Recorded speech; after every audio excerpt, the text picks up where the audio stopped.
Auston Matthews speaks out on his new line mates. Sheldon Keefe felt it was time for a change, and John Tavares has rekindled some chemistry with his old line mate.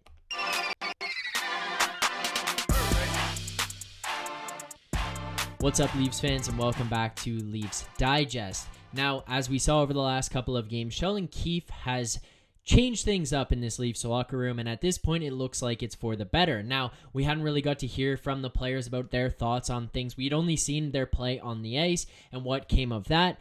But today, after the win over the Pittsburgh Penguins last night, which was one of their best wins of the season so far, we get to hear from Auston Matthews, Mitch Marner, John Tavares, and Sheldon Keefe. So the most important one, the one that people were most interested in, I would have to say, I was most interested in his thoughts in all of this, was Auston Matthews. Now, he is the guy who's on there who is considered like the line driver. He's the guy who can do it all himself. He doesn't need anybody else, which is great.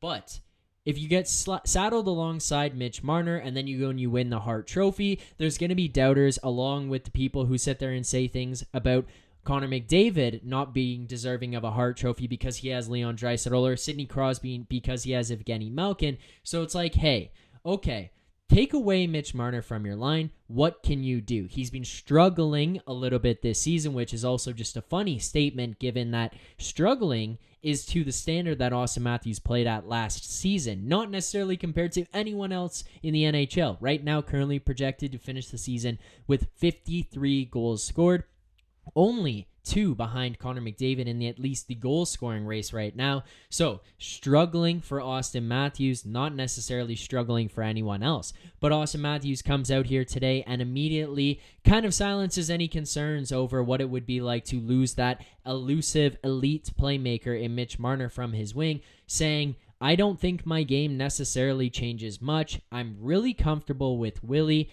We have really good chemistry, and even though we didn't play a whole lot together other than the power play nowadays, I think we still kind of understand each other's games and know where we want to be out there and how we want to play, which obviously is a very comforting and good thing for him to come out and say here after this, because that line managed to score 3 goals last night. It's not necessarily like it all came from the stick of Auston Matthews. Even Pontus Holmberg managed to get out there in replacement of William Nylander on one of the shifts and pass it out front for Michael Bunting to be able to score.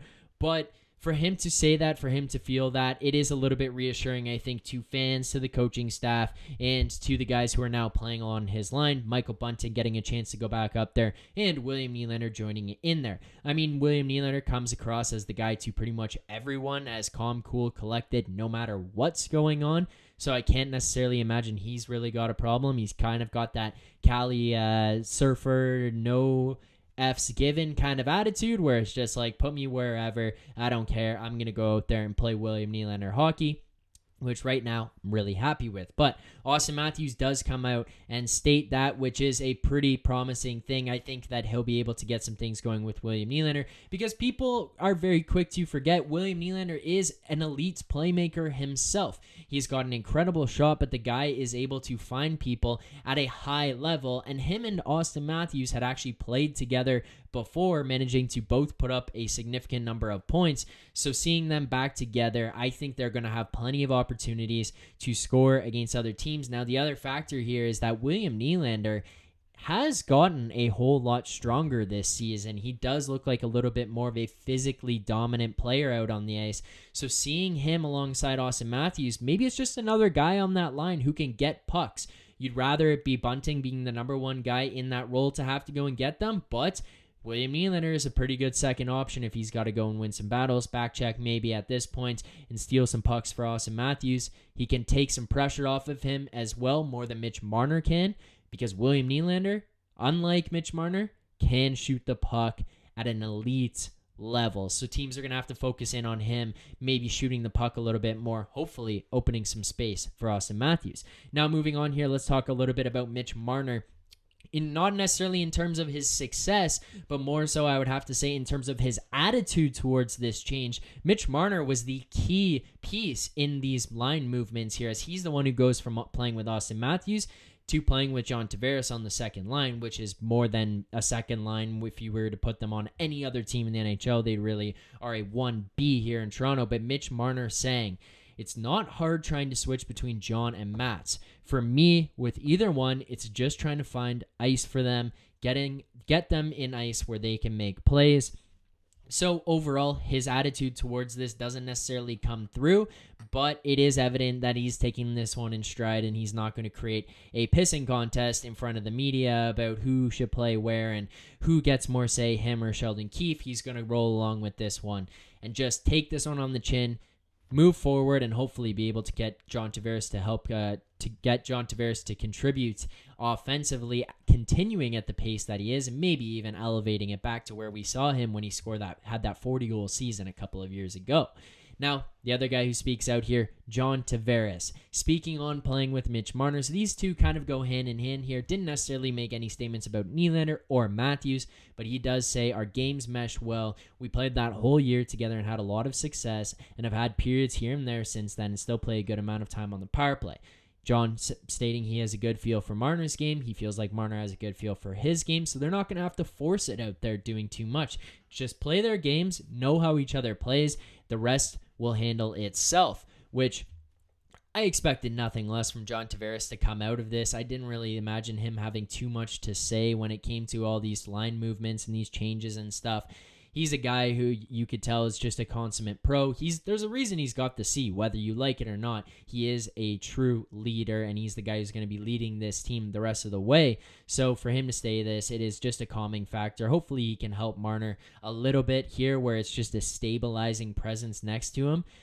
The only thing here for me is that Mitch Marner is going to have to drive play a little bit more, because John Tavares with his speed is not necessarily there. He's not as fast as Nylander. He's not as fast as Auston Matthews. So John Tavares is going to rely on Mitch Marner to generate play a little bit more and then just be the beneficiary on the scoring end. Now, that being said, John Tavares is one hell of a playmaker himself, as showcased last night on that backhand cross-ice pass to Morgan Rielly entering the zone, which ultimately ends up in Mitch Marner scoring a goal. So basically, get JT his ice, get him the puck, go to the right places, and that line will have success. So for me, it does go back to where they played together a couple of years ago and did have that success. That was John Tavares' best year of his career, and it did come off of Mitch Marner playing as his winger and being able to generate a whole lot for him. So I do have a lot of confidence there. And to me personally, yes, it does change that first line a little bit, but I think it might open things up for Auston Matthews more than we even realize, based on the fact that William Nylander is much more of a threat now than he was when they used to play together. The fact that Nylander has bought in, is more consistent, is stronger, and has an incredible shot could help Auston Matthews score. Now you go to that second line, I think you're just going to be in a position there where you've got an incredible playmaker alongside a great goal scorer. Maybe they can do some magic. And we did see last night, John Tavares manages to score his 400th career goal. It does come with playing with Mitch Marner, not necessarily straight from Mitch Marner's stick, as Mitch was in front of the net screening the goaltender there, but hey, the two playing together, JT finds some open ice, manages to bury career goal number 400. Now the final person in this, the pot stirrer himself, Sheldon Keefe, did have some interesting statements about why things changed, but I don't think it's necessarily shocking. He comes out and states, not a lot of things were happening for us offensively that I thought changing up the lines a bit would get the guys' attention, change the chemistry, and it might spark something. Our players responded extremely well to the changes in the lines, and we think it makes sense to continue with it for a little bit here. Same boat, Sheldon. Same boat. The definition of insanity is doing the same thing over and over again and expecting a different result. Well, guess what? Putting those guys out there time in and time out and not having the offensive production that you'd expect out of these incredible goal scorers and highly skilled players, maybe it is time to mix things up. Maybe it's not necessarily that they don't work, but things can go stale. Guys can get in a routine a little bit too much and then just rely on that. And when things don't work, they start to look internally and wonder what's going on. And then it just makes things worse. You grip your stick a little too tight. Now all of a sudden you can't bury. Put them in different situations, mix some things up, get a little bit of a different feel going on, change up the chemistry, change up the mindsets, and hey, it's going to bring a different style of attack here than what it was before. The other part of it, not just for the guys playing in the lines, but the defense is going to have to adjust to these lines and play them differently than they would have with how they looked before. Every time you're going out there before, Nylander is the speed guy on that line, and both him and JT can shoot, and him and JT are going to do all these things. Not necessarily as good of a passer as Marner, so you can play them one way. Now, when you switch things up, as mentioned, might open space up for Matthews on the first line, but the other part is you have to be aware of Mitch Marner at all times and put some focus on him to be able to find JT and Kerfoot in all these situations. Now, the other piece is in both of these lines, they have a guy who's got a little bit of a grit to him. I wouldn't necessarily say that Alex Kerfoot is as gritty as Michael Bunting, but I will say in his defense, he's not afraid to go in corners or battle things out, so I'll give it to him there. Some interesting stats that go along with these guys playing together right now. Marner, when you're going to consider that first line, Marner, he has yet to supply a primary assist to Auston Matthews at even strength all year. He has one primary assist to Auston Matthews, and it came on the power play. For a guy who's going to be the premier setup man to the best goal scorer in the NHL, that is not good enough. So to me, that does scream, hey, maybe time for a change. The other piece of this is on the defensive end, not just mixed in with the scoring, but Matthews and Marner together and John Tavares and William Nylander together have been outscored a combined 16-12 at 5-on-5 this year.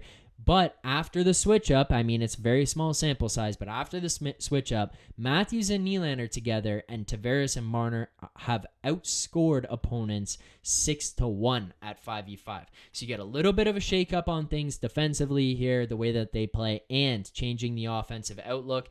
I think that this team could be in a good position moving forward, especially Josh and I have talked about. Put things in a blender, see how they do, and then later on, if things don't work, you have an opportunity to switch things back around and give things a different look again, because everyone has familiarity playing with everyone. Leafs fans, thank you guys so much for tuning into this video. For more videos like this, for live post-game reactions, for news, rumors, injuries, all that kind of stuff, make sure to subscribe to this channel and turn on notifications so you get notified every single time we go live here. We will see you guys tomorrow night after the game against the New Jersey Devils. Until then, keep believing.